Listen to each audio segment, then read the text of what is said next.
This is Glenn calling in from Pennsylvania. Glenn, what's going on? Not too much. I wanted to talk about that.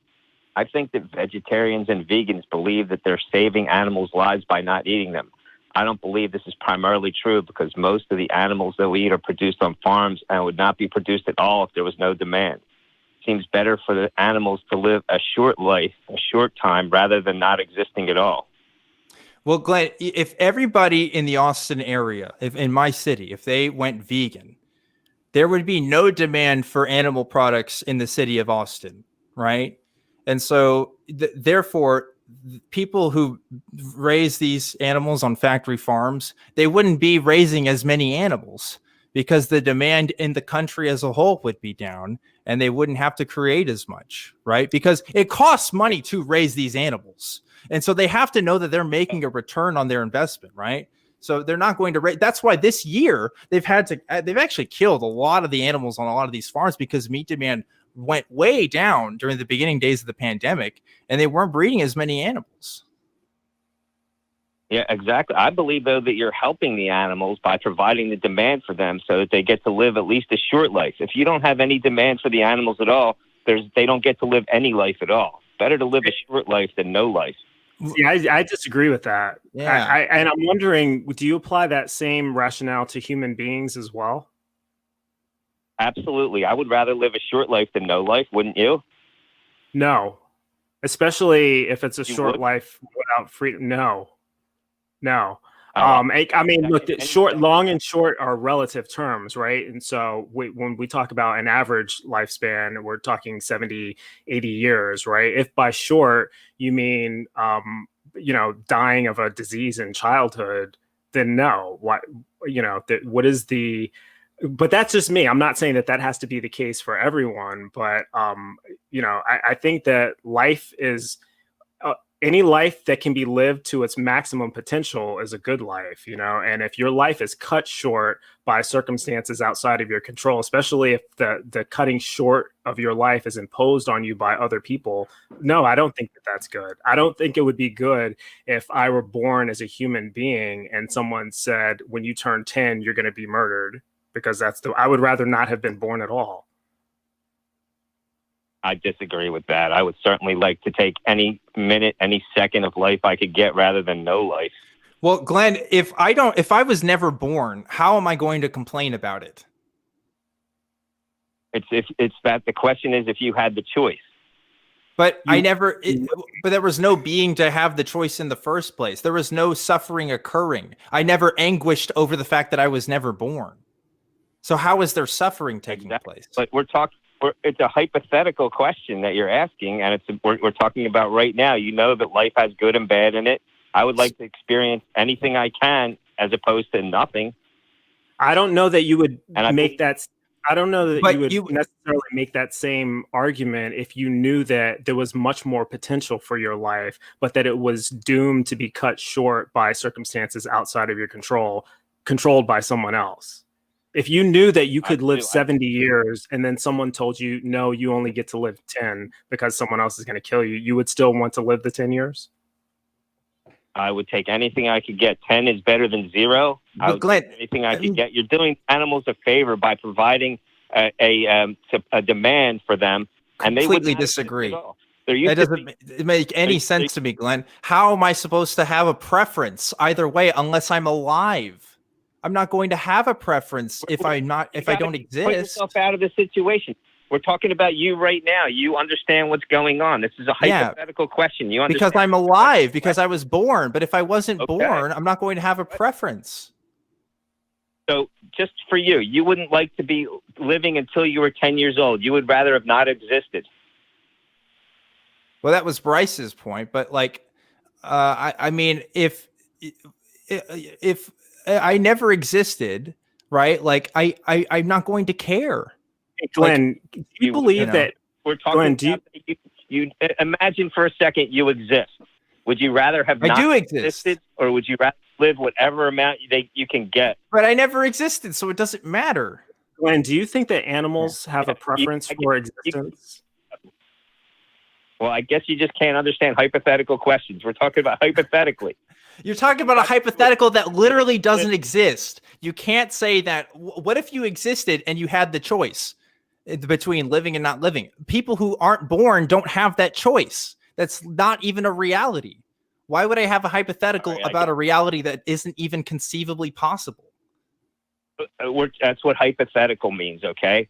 But a hypothetical is only useful if the situation is possible, right? If it's even conceivable. I can't debate the question of hypotheticals that aren't even conceivable in reality. Okay. All right. Suppose there's aliens that are better at acquiring food and they want to eat humans. Would you rather live 10 years and then be the aliens' food, or would you not like to live at all? Would you rather just have not existed? I would probably rather not exist, but again, like it doesn't make sense for me to even say that.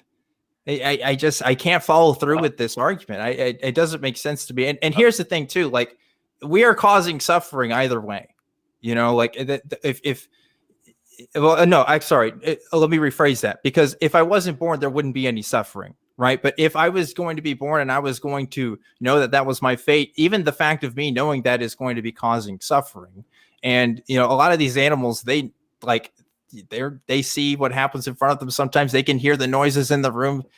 That's an extra trauma that happens with this. So like, if you really look at how these animals live their lives on factory farms, like I don't think that they're enjoying a lot of it.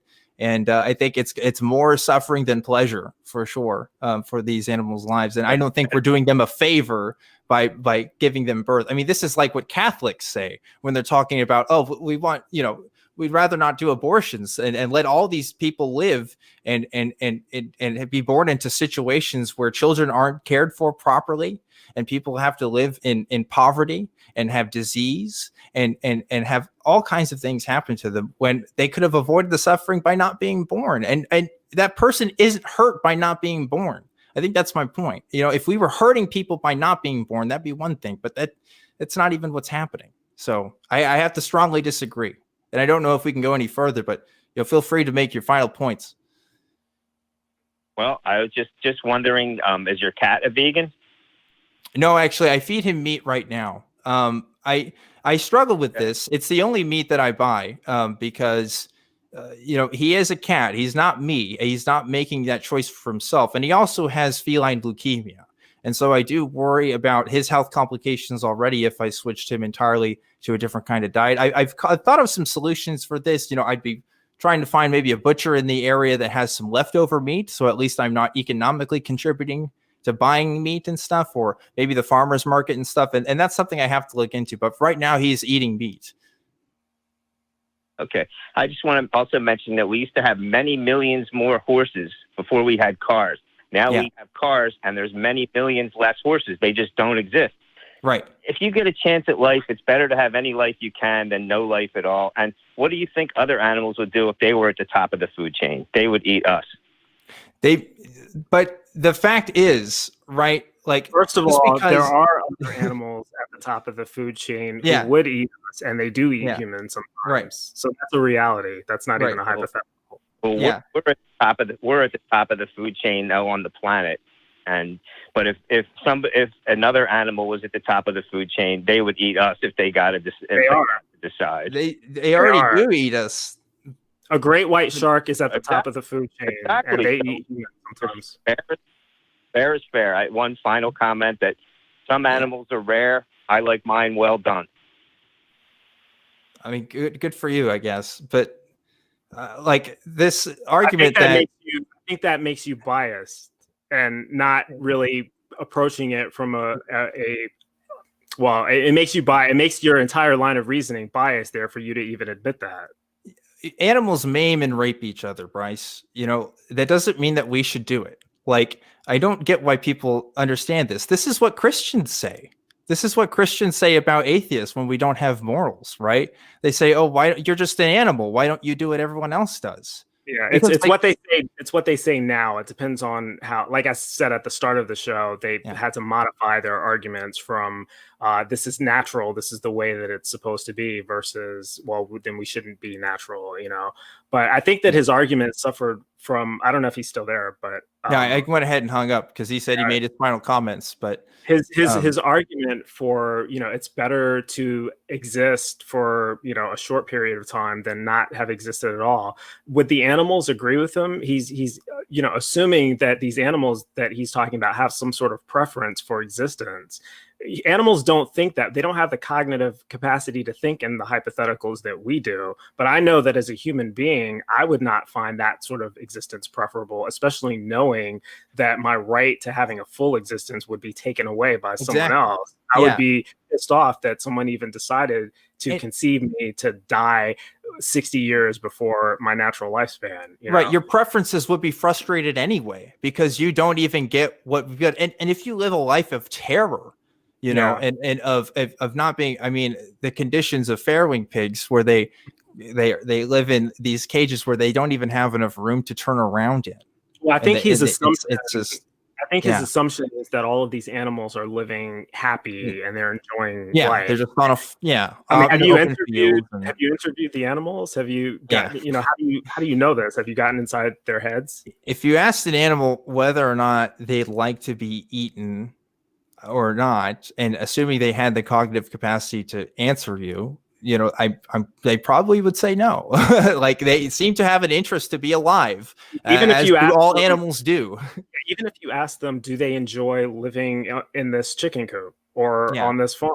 You know, I mean, has he done that? There's all sorts of assumptions that are being made here about what animals would find preferable, which is ironic because the crux of his argument is that he likes his meat well done. So it's really about what he finds preferable. It's not really about what the animals find preferable. It's a human-centered ethics, right? It doesn't consider the preferences of other beings that aren't us, and they have preferences. And so, like, you know, the thing is, and we got another call that I want to get to, and I'll make this point really quick. It's just that, you know, like, if you own a dog or a cat, you're not going to, I'm betting the people that watch this show don't beat their animals because they recognize that I mean, there wouldn't be a good reason to, but those animals probably don't like that. I don't think I need to explain to people that your animal doesn't like that. I think you know you don't like that because you've seen the way that animal reacts.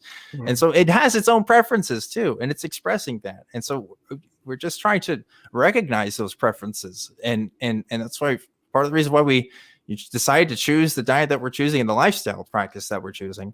But yeah, I just don't find the argument of, you know, preferring existence over, you know, whatever. It just wasn't convincing.